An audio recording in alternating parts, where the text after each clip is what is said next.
Okay, recording and all ready here. So let's say I'm doing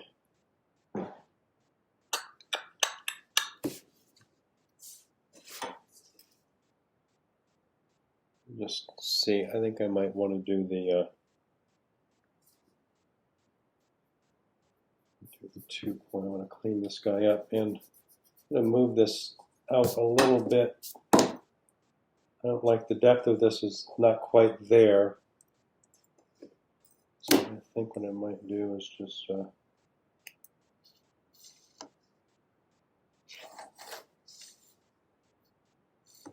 actually might help by straight edge. Keep that this other light here. Yeah.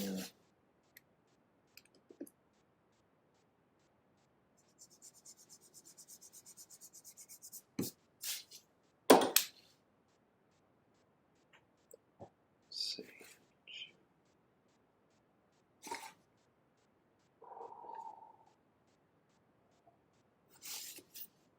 Like that's better. Okay, and I was going to move that farther back. Move it a little bit.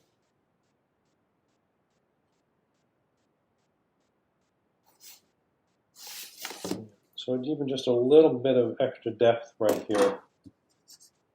Oh, terrible. I think I need a new eraser on that. I'll take that off so I'm not tempted to use it.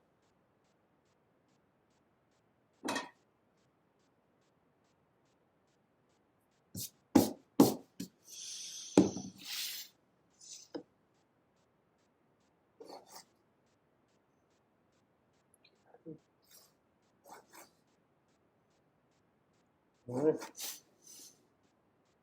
Good.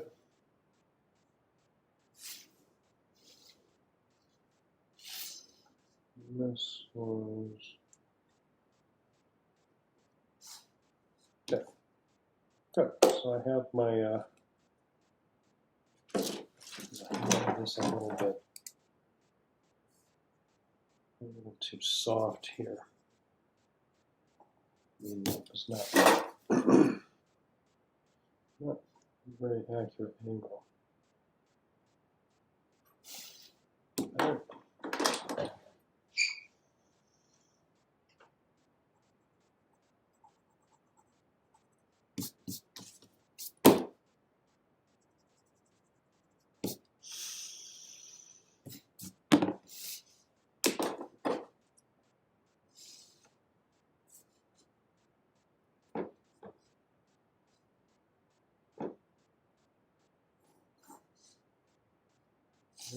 That.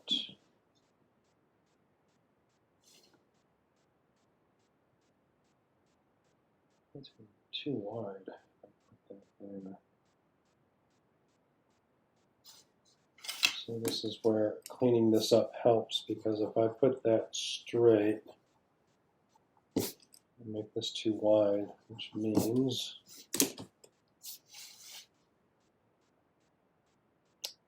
have to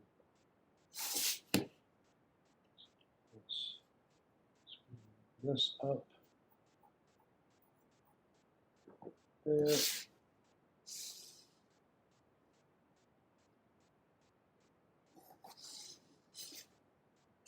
That's okay. That's better.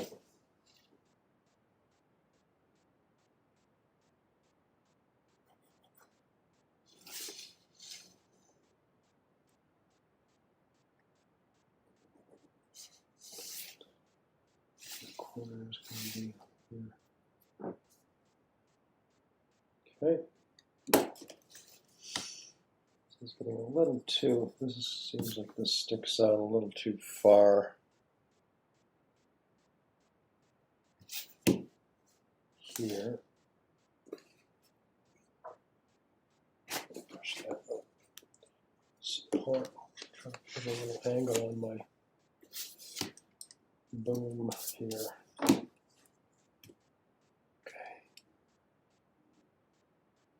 Da, da, da.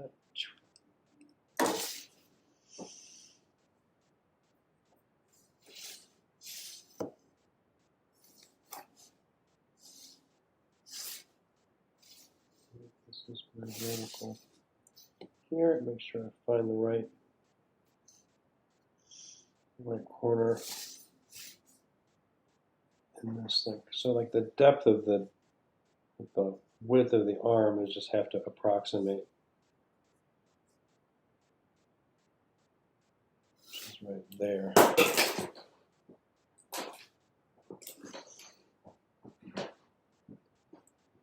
Okay.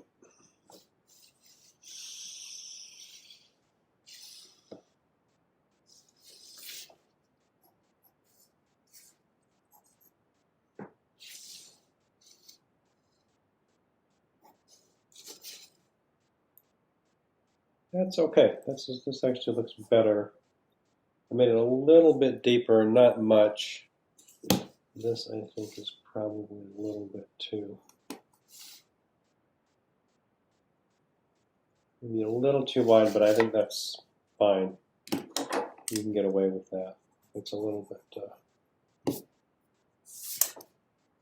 looks a little too wide. Now I think I'm going to choose like the corner here.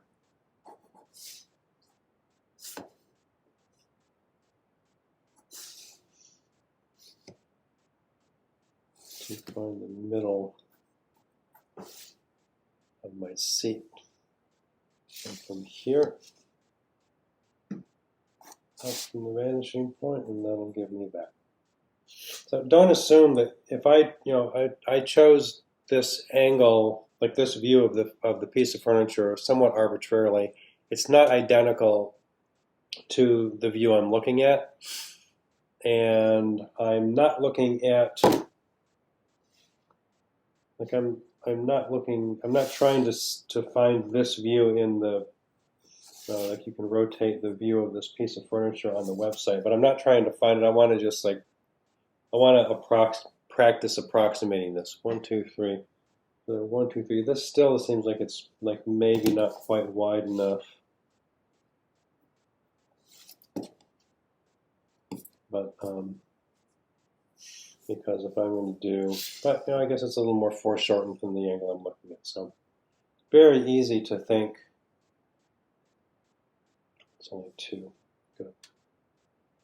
It'd be very easy to look at this and think like my drawing is supposed to look like the same view as the photograph, but normally you're not looking at exactly the same view, so you just have to work on making your drawing accurate in your drawing, not assuming that it's supposed to look like a photograph.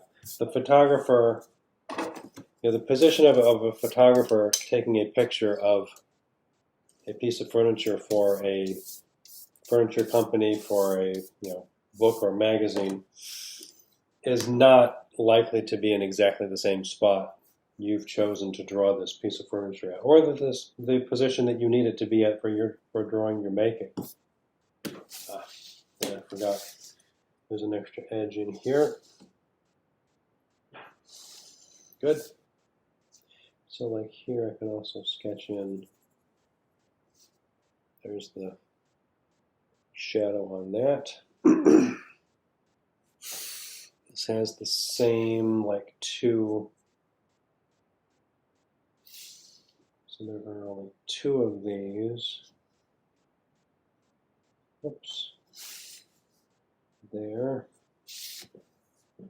And 1, see, that's so you can get the width. So you can kind of like figure out the width. There are 3 divisions this way. So like I made this is a little bit too narrow, but I think I'm going to just roll with this one. 1, 2, 3 vertical. Yeah, that's okay. This is, remember my foreshortening. I keep thinking that it's like,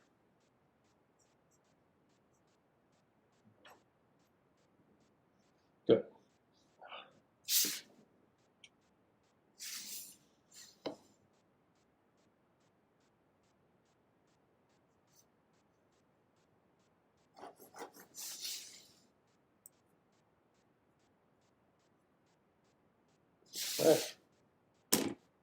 All right, so now I want to just clean up base here, and then I can start doing some rendering. So, if you're watching me do this, thinking about your own process, if you're drawing this and you don't think that it's supposed to just become easy, I hope not. I mean, I guess maybe you're not there yet, but it takes work to do this. But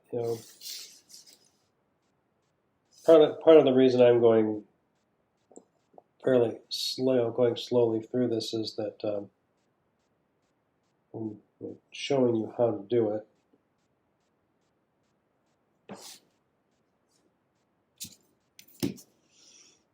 Right now, again, the angle here, should probably look at it here. I'm going to compare it to the vertical next to it. Better.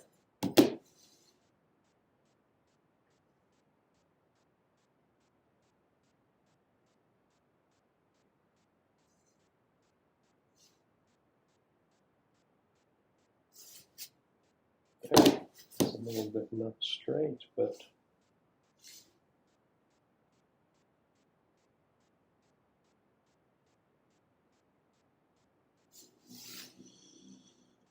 okay. And then here will be another one. Don't forget this extra edge. See if we can show the volume of that leg. I think I might just make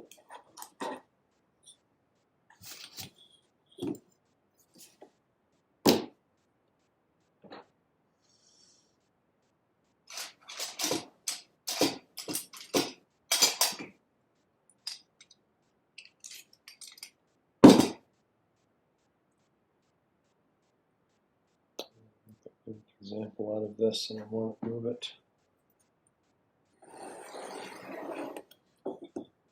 more.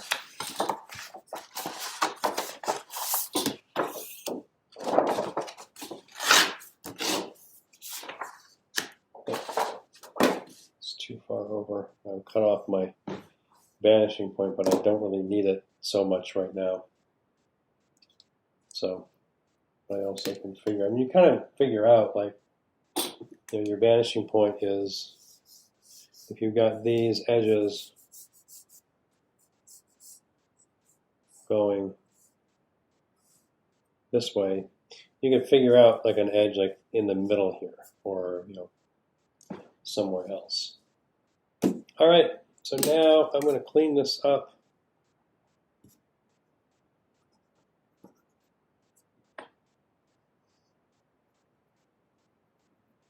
Get it ready for some rendering.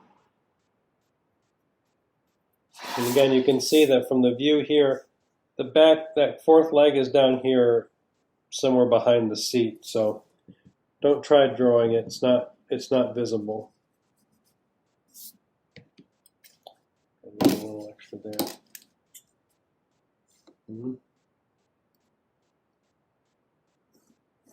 There.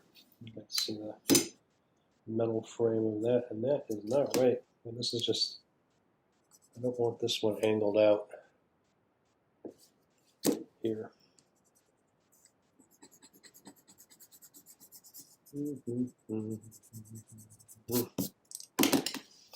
Right.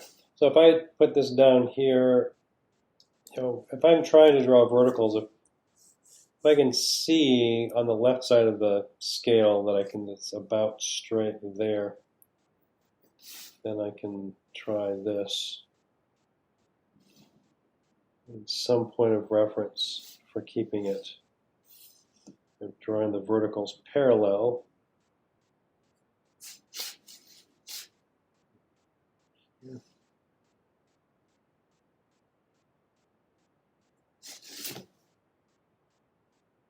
Oh no, I'm down here.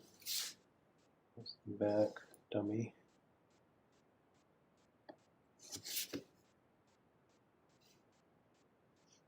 this is very small, so just remove that altogether. That didn't work well.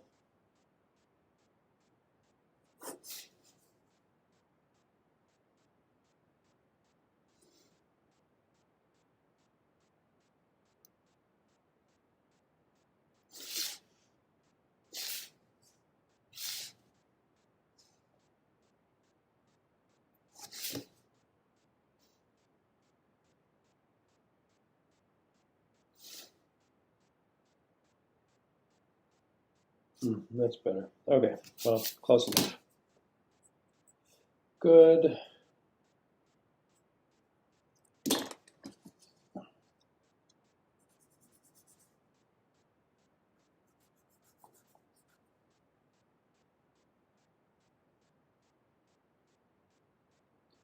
I'll lighten this so that I can still see what I drew. And maybe knock out some of those stronger orthogonals. The orthogonal is a term, it's like in geometry it refers to diagonals. In perspective it refers to these like edges that are drawn diagonal that recede to the vanishing point. Orthogonal, orthogonal.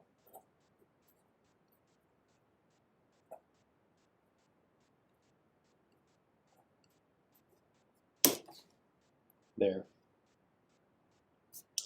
Just, if you didn't know that, now you do.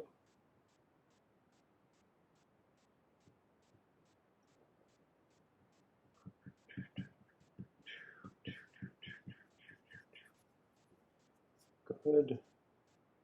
Good.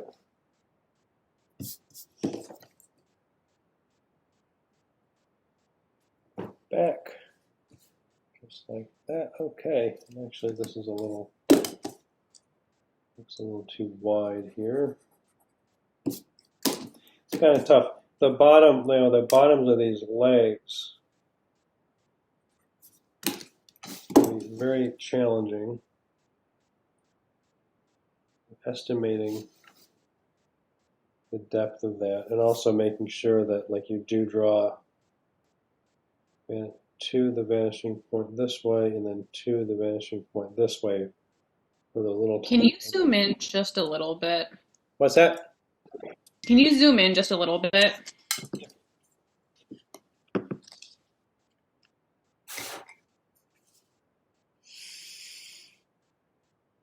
Better. Yeah, that's good. Good. Thank you for letting me know. All right. So now this, so this says it's pretty sharp, kind of like, relatively sharp corners and edges on this, but it is still fabric upholstery, and so it is still soft. So you don't want to, you want to take, soften these corners so that it doesn't look like it's made out of wood or concrete or some hard surface.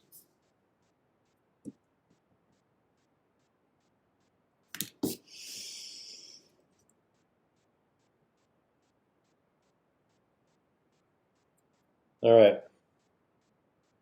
Good.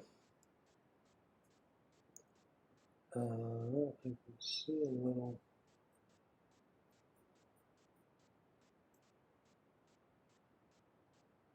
Move this thing. So with the tufting here, be careful that you don't make it too curvy, like it's inflated, and not too straight, like it's as if it's flat. That's really not much there. That's too curved up there.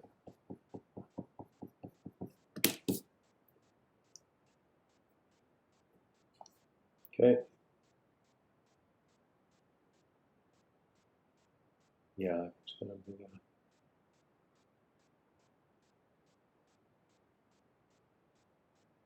Good.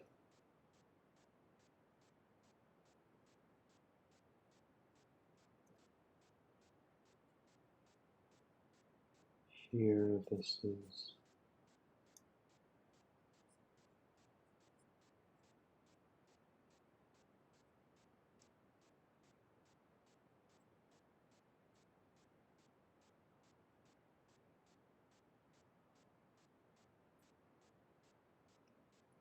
And then that,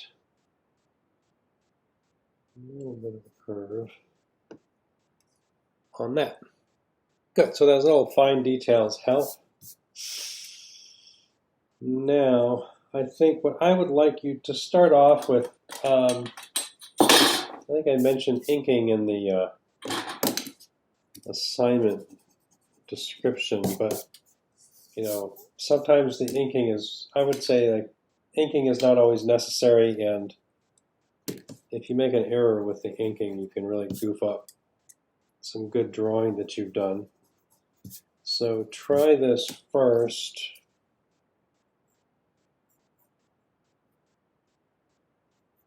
Without inking it. All right, so basic, like, light and shadow. Let's say I have light coming, like, you might see this in some of your, like this with the photograph I'm looking at for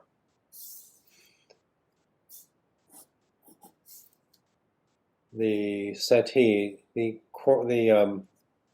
light's coming from up here. So this is in shadow, this is in shadow, this is more in shadow. The horizontal surface of the seat is more illuminated, and then the back cushion, especially like sort of here, is more illuminated. Starting light, like I would take like N0, N2.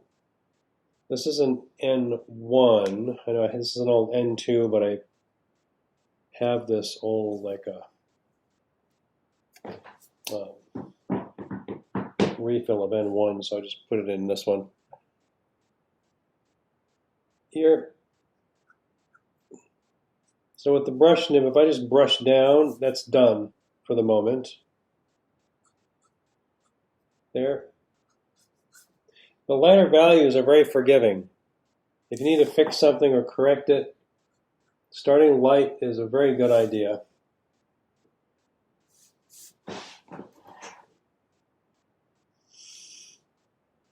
If I go back and forth,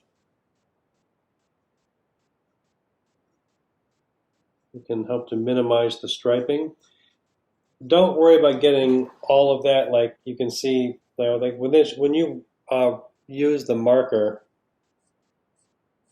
you'll see like it starts to dry really fast, and so that you get lap marks from where it overlaps, and it's a little darker where the two marker strokes overlap. That's fine. This is great, if I do say so myself. I'll put a little there.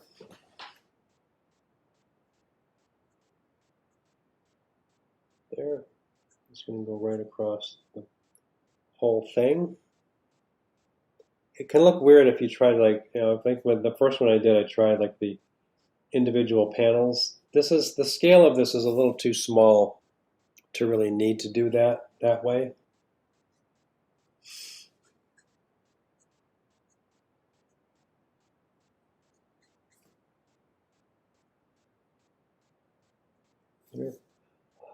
So a little darker, showing a little transition there. In terms of light and shadow with gray, that's all the marker you need right there. Ta-da! If you were to add colored pencil, like the black colored pencil, which you might if you want to juice up some of the shading.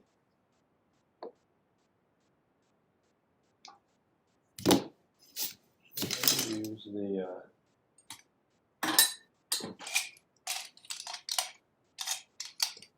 there.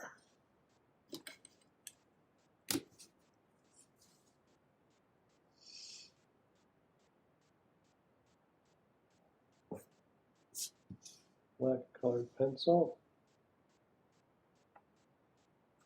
Yeah.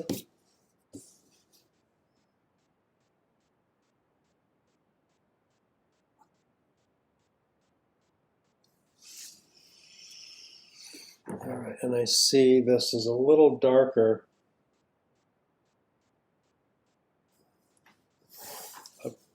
They're right on the edge of the shadow and the highlight.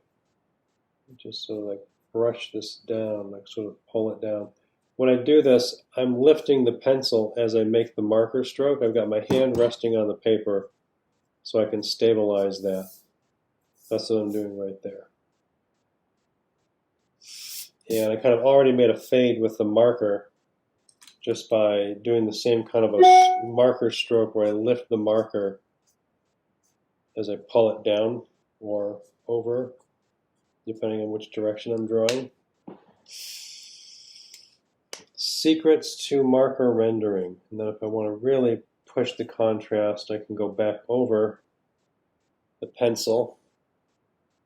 If I do that, I've made it darker here. I'm going to have to do that in other places so that it doesn't look strange, like there's something, like it's really dirty or something. I'm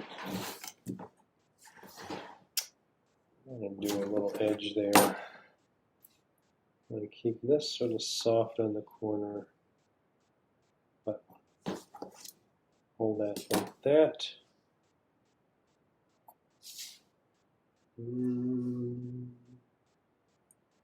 Missed a little bit. All right, well, if I miss this, let's go in and lighten it. The colored pencil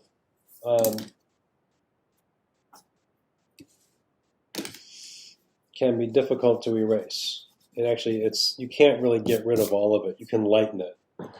So that's something to remain aware of, is it's very different than if you put a pencil mark down. Pencil mark will leave a little residue, but you can get most of it off. So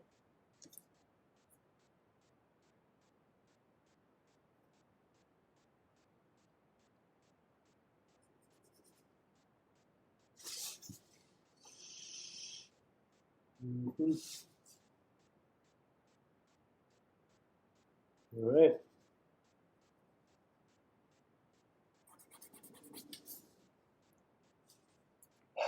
Good. I'll come back and fix this. There, I wanted to put that a little bit lower. Good. And I'm going to make this a little lower. There. I might not need to really add any marker. I mean, adding marker over the pencil makes it look more solid, but sometimes I might want to leave something like that. The texture of this upholstery has a pretty clear weave if you look at it closely enough. I really can't see it. Like, I'm not close enough to this, I don't have a close enough view of this piece of furniture to see the weave of it. I mean, like, if I'm trying to draw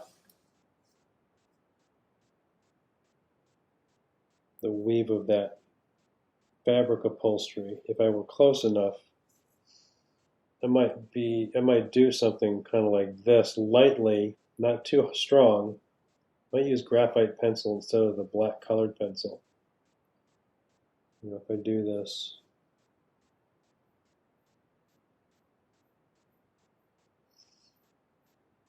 Let's see. See, that's too big.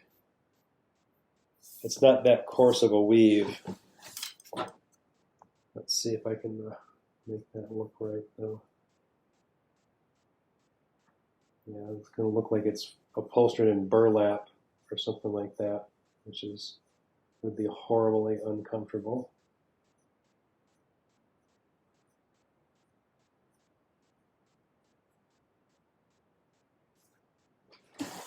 And that gives you some idea that it's this sort of type of fabric upholstery, but it's too big. It's just way too coarse of a weave to be accurate. Now, if I lighten this with the eraser, I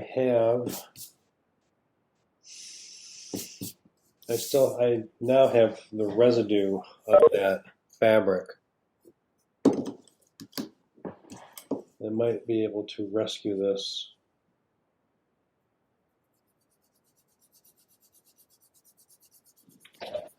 Does erasing over the markers smudge it on the paper?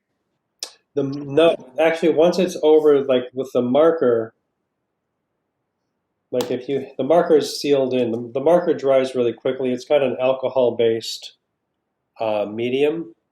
Mm. And so like here, like this stuff that this marker right here, I can't do anything to it with the eraser. If it's like marker over the pencil, like that, once the marker dries on it, you can't, like, it sort of like kind of seals the pencil in underneath it. And let me see, I'll give you an example with the like the graphite with the pencil. Like that pencil line right there. If I try to erase it, I can't. It's kind of sealed in there, which can be good or bad depending on what you're trying to accomplish. But so like this, I erased that, like my kind of clumsy looking fabric, like the fabric weave, and then I shaded this back over. Now it looks better. It's got a little bit, it's got this like little suggestion of the fabric weave. That's actually not a bad solution. If I'm going to do this, if I'm going to continue with this, I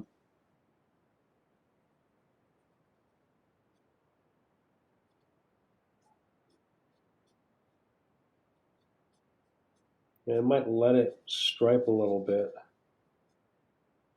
Be careful not to go too far outside the contour down here. There's a little bit of a highlight right on this corner, so I'm just going to try to avoid putting anything there and leave a little, the white of the paper.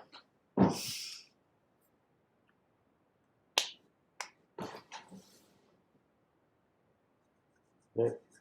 Now, some of what I'm doing, if I were doing this myself just to make a drawing, I would be doing it faster, but I'm demonstrating this to you, so I guess it doesn't really have to take as long as I'm taking, but when you're doing it and you're trying to figure it out, it'll take you longer just because you don't know yet.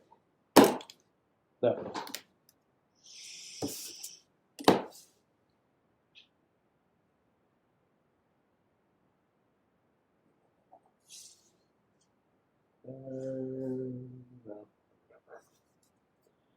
Okay.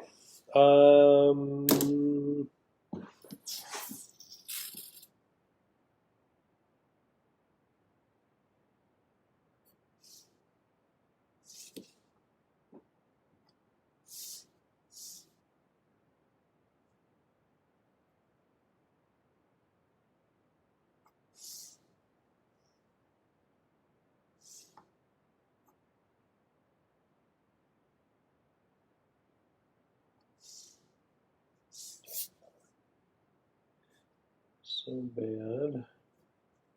Yeah. So I think I'm getting the kind of getting the idea here.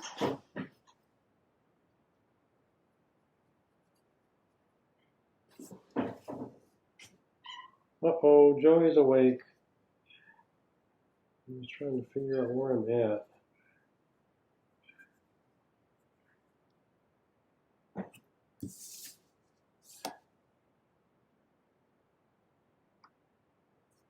Rescue that little kitty cat. Okay. Now I'm going to try a little more like targeted shading here. Stronger glasses.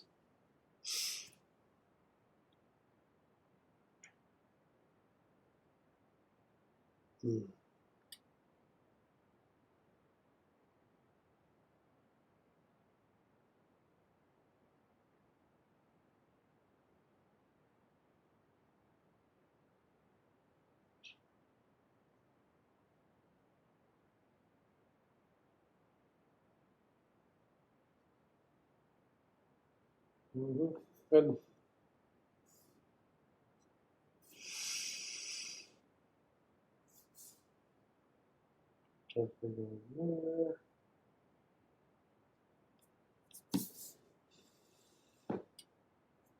All right. Clean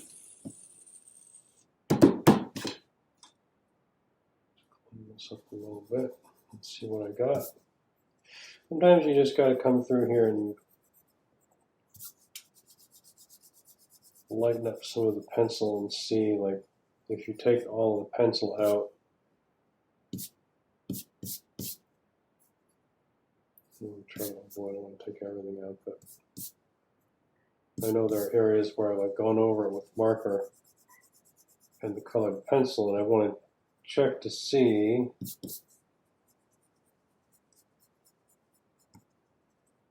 if that's done. I can erase this.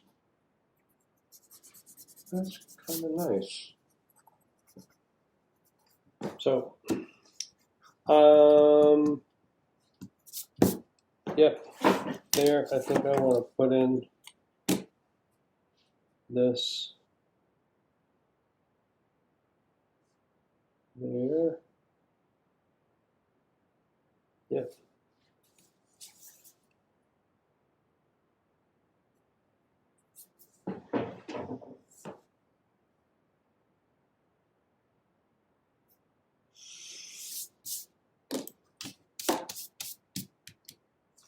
And then up here, I need this edge back.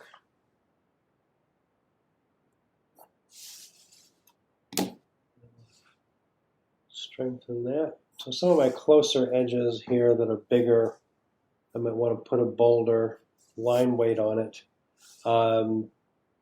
There's sort of a general like rule in illustration that the outer edges or some of the more dominant edges should be drawn in a heavier line weight. That can be helpful. It's also it's kind of hard to tell you exactly like which are all the edges that should be drawn in a heavier line weight. A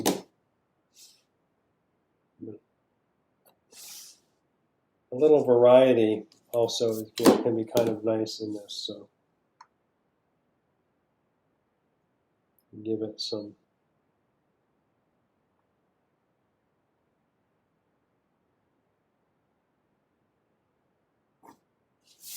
Yeah.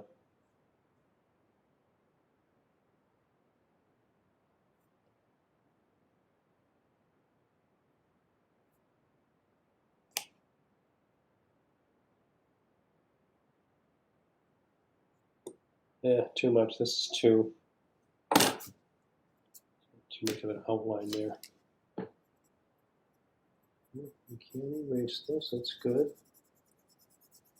And so with the colored pencil, I think often it's nice that I can erase it and lighten it.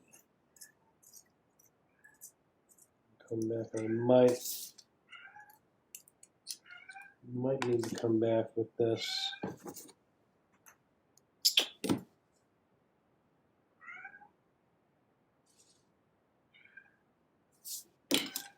Maybe. If this is just like a gray piece of furniture, I might just be able to bring some of the graphite pencil back in because it'll be more subtle. You can use the graphite pencil in a colored, drawing with like marker and colored pencil, but just be aware that the graphite is reflective and the colored pencil and marker isn't, and so the surface of your drawing if you've got a lot of graphite pencil, the surface of the drawing is going to look different and have that sort of reflective quality to it where the rest doesn't. Let's see. Boy, that's just about done. I want to finish off this leg here. Down here where this is thinner, I'm going to use a graphite pencil instead of the colored pencil because I want to keep this thin. I don't want it to be too heavy and too dark. Oh, yeah, see, this is tough. Like drawing this leg and this leg.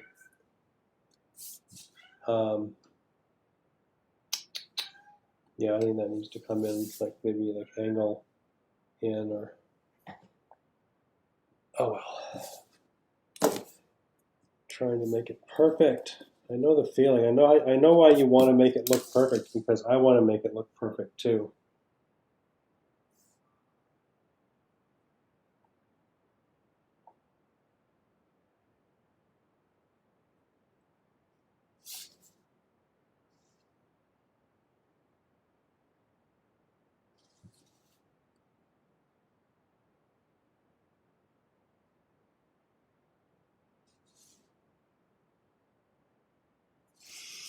All right.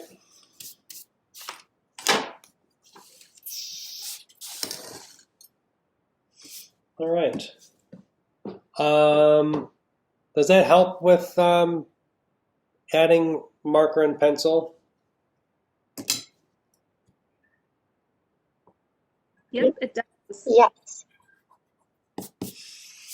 I mean, one of the key things with markers, start light. You can always darken it, but once it's like you put dark marker down on it, it's really hard to lighten it. You know, if I take the white colored pencil, then I try to lighten this, it's not really going to show up very well. Dark marker value, like this,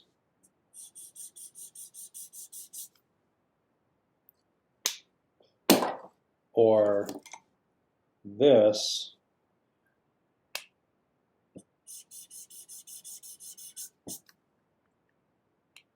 will provide enough contrast so that you can see the white pencil.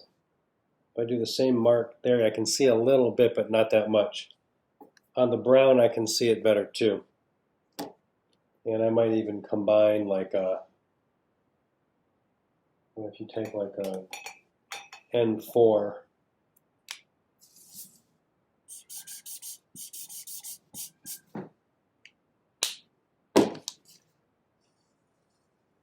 give that just a second to dry.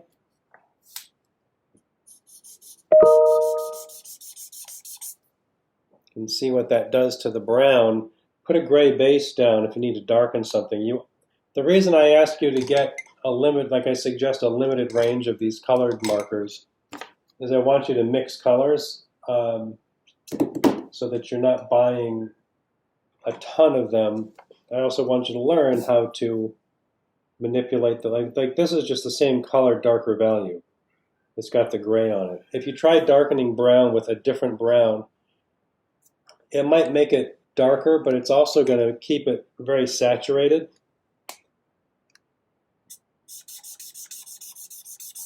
And it's so if you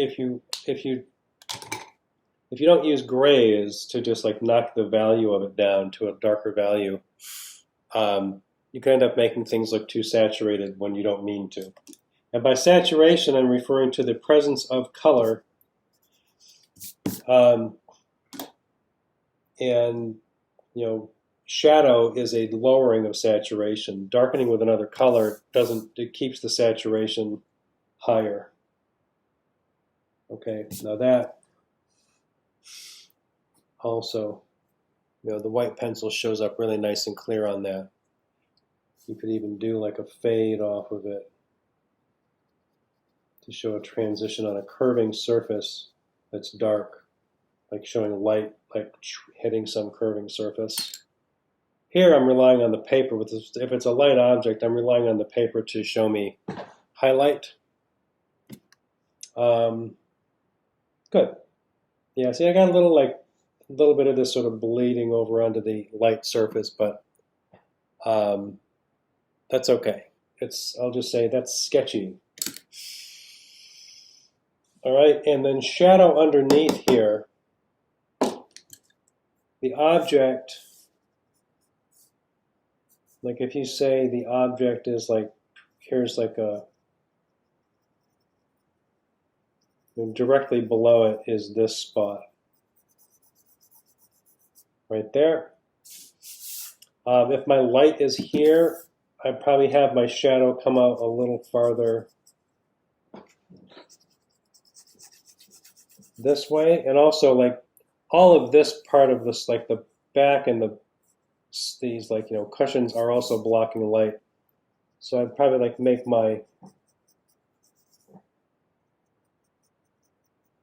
shadow come out a little bit broader there. And I would probably, since the light will come in underneath there, I might just have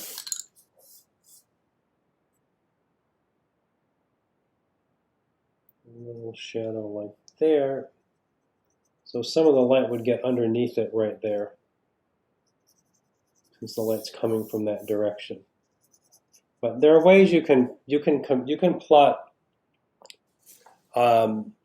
accurate shadows in perspective, but we're not going to do that because I've done that with previous classes, and it can get a little bit like too oppressive. Like, you shouldn't think that you're supposed to always plot the shadow. Normally, you're not really worrying about it because in an interior space, you usually have more than one light source. Like you can have daylight from windows, but you would also have interior lighting. And really, the main thing is I want to create a clear impression of volume. And I've done that mainly by showing you that like the horizontal surfaces are lighter, the vertical surfaces are darker. That's probably the most important aspect of lighting, is just showing that something that is logical based on light tends to come from above.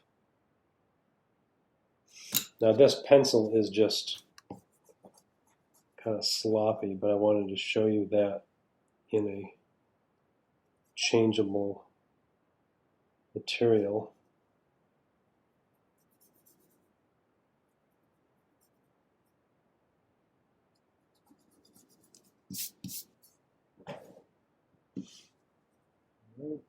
This is getting sometimes I just need to get some new erasers. This eraser is getting a little dirty. Lightest marker for my shadow. Start light. All right, Joey's going to have to get out of there. I'll take one more short break and go get JJ. And I think what I'll do next is come out and maybe put some color on this. See how we can put color on this guy.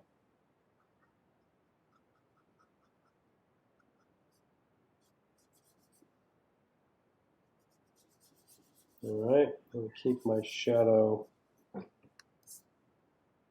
Good, beautiful. Ta-da! Marker. Oh, baby. We'll get him. Okay. All right, time for one more break. I'll take like maybe 10 minutes and be back.